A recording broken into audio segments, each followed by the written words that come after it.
माननीय उपसभापति महोदय, आज हम जिस विषय के ऊपर विचार करने के लिए एकत्र हुए हैं, ये विश्व की उन समस्याओं में से एक है जिसमें कोई भी देश और कोई भी व्यक्ति ये नहीं कह सकता कि मैं इससे अप्रभावित हूं।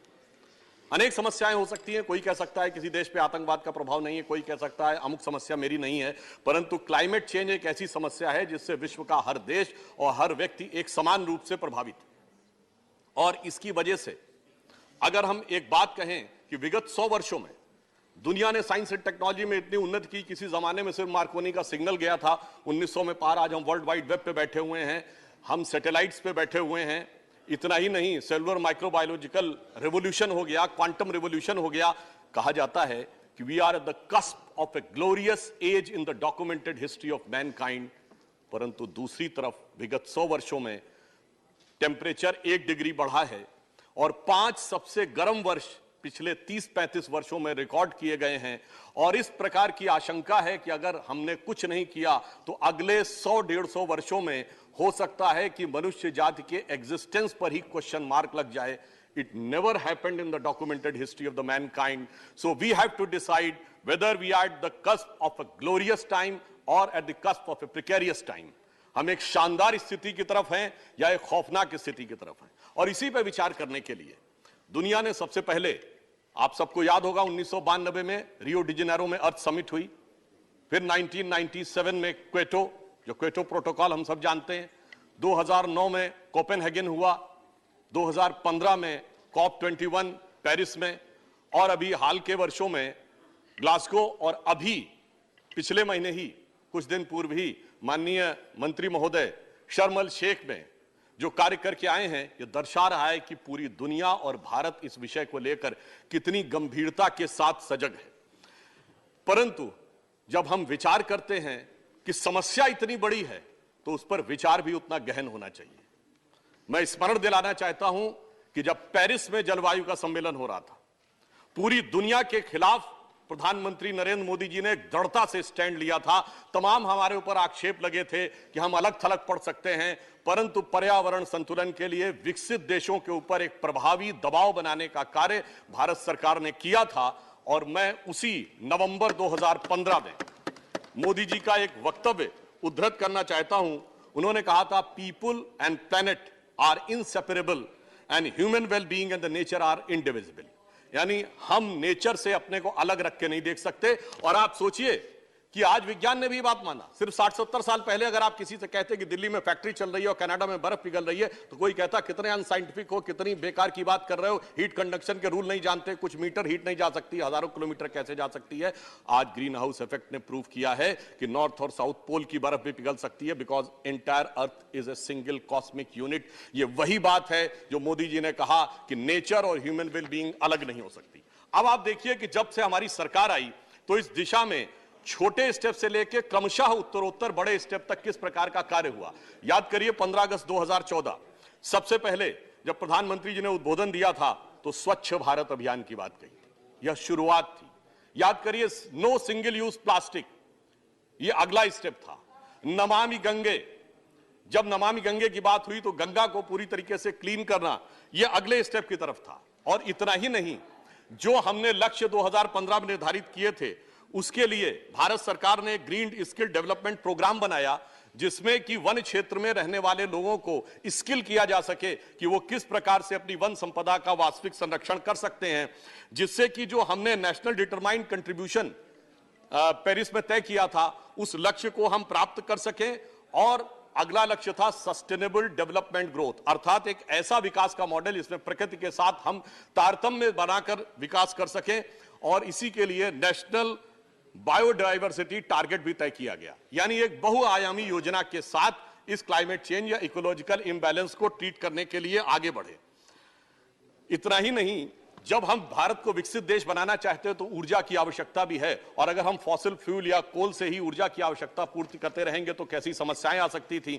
तो याद करिए एलईडी बल्ब का विषय बहुत शुरू में लिया गया और अब तक भारत सरकार 37 करोड़ एलईडी बल्ब्स का वितरण कर चुकी, जो अमेरिका की कुल आबादी से ज्यादा है।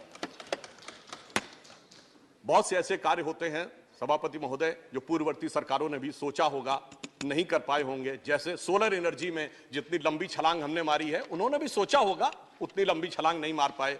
परंतु कुछ बातें ऐसी होती हैं जो उन्होंने शायद सोची भी ना हो। वो ये था कि एक इंटरनेशनल सोलर अलायंस बनेगा और उसका केंद्र भारत में बनेगा। यह विचार शायद उन्होंने नहीं किया होगा। मोदी जी के नेतृत्व में यह हुआ और आज इंटरनेशनल सोलर अलायंस का केंद्र गुरुग्राम में है।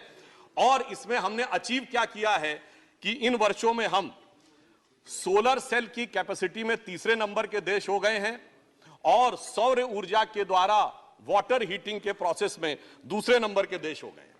और इतना ही नहीं, अभी भारत ने दुनिया में पहला ऐसा गांव बनाया है जो पूर्णतः सौर ऊर्जा पे चलता है, जहां की एक एक घर भी सौर ऊर्जा पे चल रहा है। वो है गुजरात का मोढेरा गांव। और इतना ही नहीं, वहां पर भगवान सूर्य का एक मंदिर भी है। तो वो भावी भारत का भी प्रतीक है और गौरवशाली भारत का भी प्रतीक है। अर्बन फॉरेस्टेशन के लिए नागपुर, रांची और पणजी में फॉरेस्टेशन किया गया और रेलवे का इलेक्ट्रिफिकेशन 80% तक ब्रॉड गेज का पूरा कर लिया गया है 52,000 किलोमीटर के द्वारा, क्योंकि वो एक बहुत बड़ा कंट्रीब्यूटर था इस क्लाइमेट चेंज में। अब जैसा हमारी पूर्ववर्ती वक्ता ने भी बताया, उसके मैं विस्तार में नहीं जाना चाहता कि COP26 में ग्लासगो में प्रधानमंत्री जी ने पंचामृत की बात कही थी कि 2030 तक 500 gigawatt non fossil energy, 50% renewable energy, carbon emission 1 billion से कम करना और कार्बन इंटेंसिटी को 45% डाउन करना, नेट जीरो बाय 270। परंतु महत्वपूर्ण बात यह है सभापति जी, कहा जाए वो किया भी जाए। 2015 में हमने लक्ष्य तय किया था कि 2030 तक हमारी नॉन फॉसिल एनर्जी की इंस्टॉल्ड कैपेसिटी 40% हो जानी चाहिए। और मुझे यह कहते हुए हर्ष हो रहा है कि 2022 आते आते 39.91% हो गई है, अर्थात 8 वर्ष पूर्व हमने उस टारगेट को अचीव कर लिया। फिर यदि आप ध्यान करें, जिसका अभी उल्लेख किया गया कि COP26 ग्लासगो में प्रधानमंत्री जी ने कॉन्सेप्ट दिया life for environmental friendly life style, यानी एक ऐसा जीवन शैली जो कि इन्वायरमेंट के अनुसार हो। यहां पे मैं सदन का ध्यान आपके माध्यम से मूलभूत विषय पर आकृष्ट करना चाहता हूं। यह नेचर की समस्या क्यों आती है?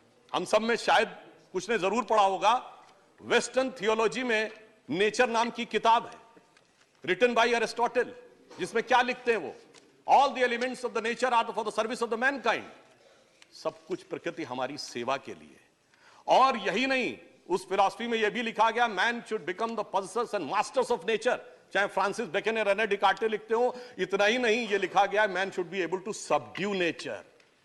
और इसीलिए बढ़ते बढ़ते हम उस मुकाम तक पहुंचे थे। हम लोग के जन्म से बहुत पहले की बात है, हमारी किताबों में हमने पढ़ा, जब यूरी गैगरिन स्पेस में गए तो क्या लिखा था किताबों में, man has conquered space, as if space is an enemy needed to be conquered. इस विचार ने प्रकृति के दोहन को इस सीमा तक पहुंचाया है कि जिसका आग्रह प्रधानमंत्री जी ने किया था कि हमें नेचर के अनुरूप जीवन जीना होगा, तो मैं स्मरण दिलाना चाहता हूं कि भारतीय परंपरा में, गांव में हम जो जीवन जीते हैं, नेचर के साथ उसका कैसा तादात्म्य है, यदि हमें समझ लें तो हमें शायद बहुत कुछ सीखने की जरूरत नहीं हो। गेहूं की बाली उगती है तो उसके नीचे का जो हिस्सा होता है वो किसको जाता है? पहले पशुओं को जाता है। जो बाली निकाली जाती है दाने, तो पहला दाना किसको जाता है? पक्षियों को जाता है।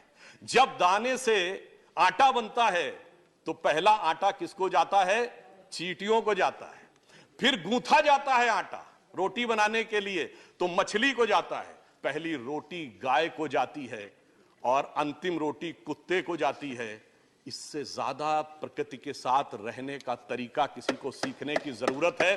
पर दुख की बात यह थी कि हमारे किसान भाई भी जब आंदोलन में बैठे थे तो कोई विदेश की लड़की उनको बता रही थी कि इन्वायरमेंट के साथ कैसे जीना चाहिए, जबकि वो तो हम हजारों सालों से किस तरीके से जीते आ रहे हैं वह हमें समझ में आना चाहिए। और मैं एक कोट करना चाहता हूं, इस सारी समस्या का मूलभूत कारण कहां से आता है। विलियम वर्ड्सवर्थ एक बहुत बड़े कवि हुए अंग्रेजी के, जिन्होंने एक फ्रेज यूज किया, child is the father of man. उसका मीनिंग क्या था? कहा गया बच्चा प्रकृति के अधिक नजदीक होता है और वही हमारा फोर फादर है। तो इसका अर्थ यह हुआ कि अगर हम अपने अंदर के चाइल्ड को देखें तो हमारे पूर्वजों ने यानी फोर फादर्स ने क्या कहा था वह हमें समझ में आना शुरू होता है।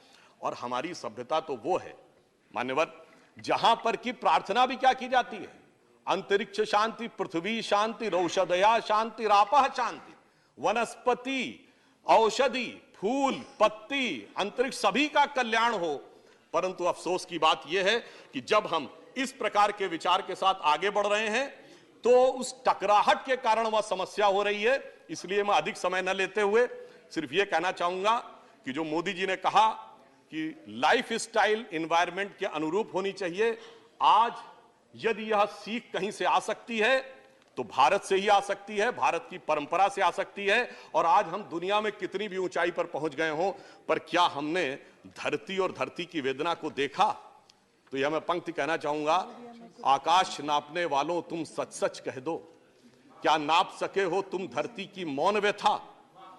जो दोहन की प्यास से दुखी रक्त प्रकृति की करुण कथा, वो अंतरिक्ष की सुंदरता पर मुग्ध वसुध, वसुध मतलब वसुधा का पुत्र यानी मनुष्य, वो अंतरिक्ष की सुंदरता पर मुग्ध वसुध, पैरों के नीचे सिसक रही रसवती धरा। जब तक हम इसको नहीं समझेंगे तब तक हमारे अंदर यह परिवर्तन नहीं आएगा। इसलिए मैं सिर्फ ये कहना चाहता हूं, we are the only country in the world and we are the only civilization in the world which can give an answer to lower down the temperature of the ecological climate and the cultural climate also, because this is embedded in our culture। और हमारी government ने आने के बाद उसको उत्तरोत्तर आगे बढ़ाने का कार्य किया है। इसलिए मैं कहता हूं कि यहां पर संपूर्ण विश्व को दिशा देने के लिए भारत की संसद में जो यह विचार हो रहा है, भारतीय संस्कृति के विचारों के अनुरूप हम आगे बढ़ेंगे तो एक नई दिशा समाज को देने में सफल होंगे। धन्यवाद। धन्यवाद। The next speaker is